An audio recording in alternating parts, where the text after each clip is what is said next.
I'm not invisible anymore. At 39, standing in the grand dining hall of Pinewood Retreat, a luxury lodge cradled in the Wyoming foothills, I force a smile as my mother-in-law, Evelyn, beckons me with a flick of her wrist, demanding more vinaigrette. Again, as if I'm the help, not the woman who brought the artisanal charcuterie board and curated the linens for tonight's dinner. As if I haven't been married to her son, Nathan, for 14 years. To the Warrick family, I'm Elise Warrick, dependable, understated, the one who wears loafers instead of stilettos, who brings thoughtful books instead of flashy gift baskets, the one who listens while they debate vacation homes and yacht rentals, the one who clears the table while they sip aged bourbon and exchange witty banter. What they don't know is that I'm not just a guest this year. I'm not here with a packed duffel and a strained smile. I own Pinewood Retreat. They'll find out tonight. Being overlooked isn't a single, loud moment.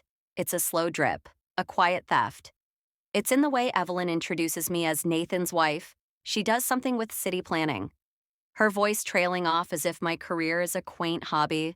It's in the way Nathan's brother Colin asks me to grab extra ice while he and his cousins discuss stock portfolios. It's in the way I'm always the one refilling water glasses at these annual family retreats, held every June at this very lodge. I'm a senior urban strategist leading multimillion-dollar projects, light rail systems, sustainable waterfronts, public park expansions. But to the Warricks, I'm something with maps. No one asks for details. They never have. Evelyn rules these retreats with a velvet-gloved fist. She books the cliffside cabins, secures early check-ins, and name-drops the former owner, Gregory, like he's her personal concierge. I'd arrive with a homemade quiche, and someone, usually Colin's wife, Meredith, would chirp, "Oh, Elise, could you grab the cream, too?" No malice, just assumption. I was the reliable one, the invisible one, blending into the polished wood paneling. I tried to belong. I organized a Christmas Eve dinner, monogrammed gift bags for the kids, memorized every anniversary. It didn't matter. I was still practical Elise, the one who stayed late to stack chairs while the Warricks toasted their own charm. Last June, something snapped. We were here. Same lodge, same lake, same wicker chairs. Nathan's uncle Richard smirked about how I must love a good deal for keeping my hybrid sedan for 8 years. The table laughed. Nathan laughed. I didn't. That night, alone on the cabin porch, the lake reflecting stars like scattered coins, I stopped wondering why I wasn't enough. I started planning something undeniable. Not vengeance, ownership. Something they couldn't ignore. The next morning, I called Lena, a former colleague now running a boutique investment firm specializing in hospitality acquisitions.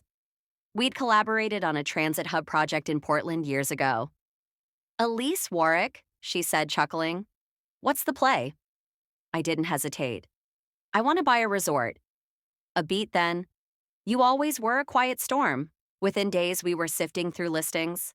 I didn't tell Nathan. There was nothing to tell yet, just spreadsheets, projections, and my own resolve.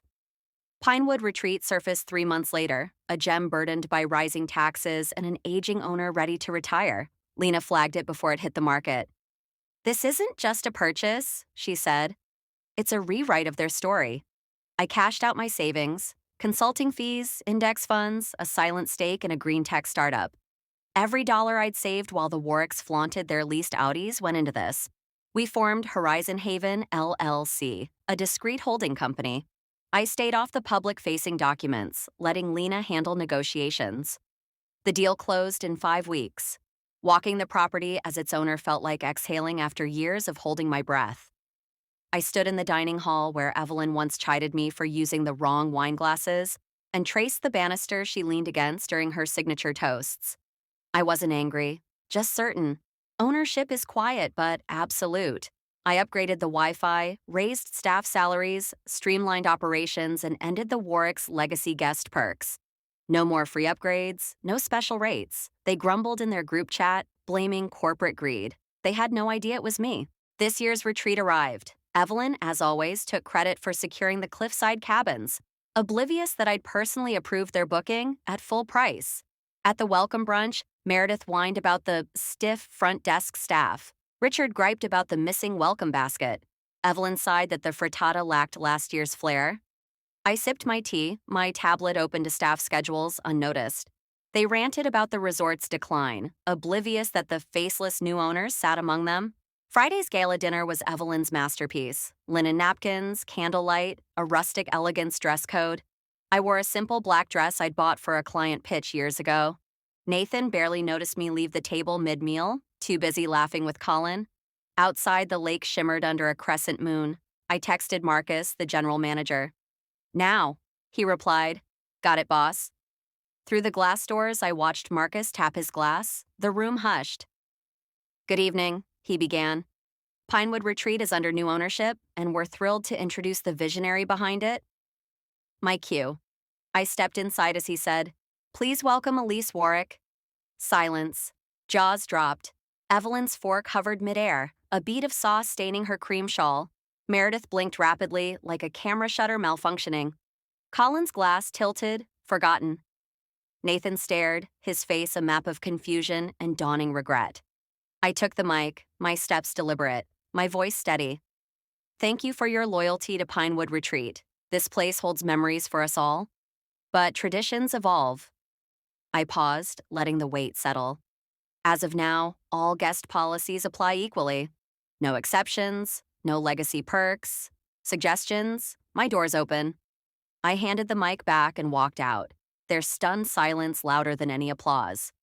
In the hall, I exhaled. Not triumph, but clarity. The next morning, I skipped brunch, let them stew, passing the bread basket, rewriting their narrative of me. I was on the grounds by 7 a.m., reviewing maintenance logs with Marcus, approving new staff uniforms, shaking hands with groundskeepers who thanked me for their raises. Guests nodded politely, some squinting, trying to place me. I wasn't Nathan's wife anymore. The text came by noon. "Meredith, Elise, can we chat about the cabin assignments?" Colin, "Didn't know you were in the resort game. Wild." Evelyn called 3 times. I let it ring. Nathan knocked on my suite door, looking like a man who'd missed the memo on his own life. "Why didn't you tell me?" he asked. I met his eyes. "Why didn't you ask?" He had no answer. At the Legacy Guest Mixer, I unveiled plans for a community wellness pavilion, named after my grandmother, who worked as a hotel maid for 20 years. "She taught me respect is built, not given," I said. Evelyn's smile cracked. Later, Meredith tried to clarify her cabin's special arrangement. I handed her my lawyer's card. "Your subletting profits are undeclared. Talk to an accountant." She paled. Richard's lease renewal request got a polite eviction notice. His cabin now houses a veterans retreat program. Evelyn came last, all poise and veiled panic, talking about optics and family unity. I slid her a folder, screenshots, emails, staff complaints about her past behavior. "Push this narrative and it's public," I said. She left deflated. By July, Nathan moved out, leaving a note. "I missed you, Elise. I'm sorry. I kept it, not for love, but as a reminder. Closure isn't always an apology. Sometimes it's the deed in your name, the keys in your hand, the table you no longer need a seat at. Because now I own the whole damn lodge.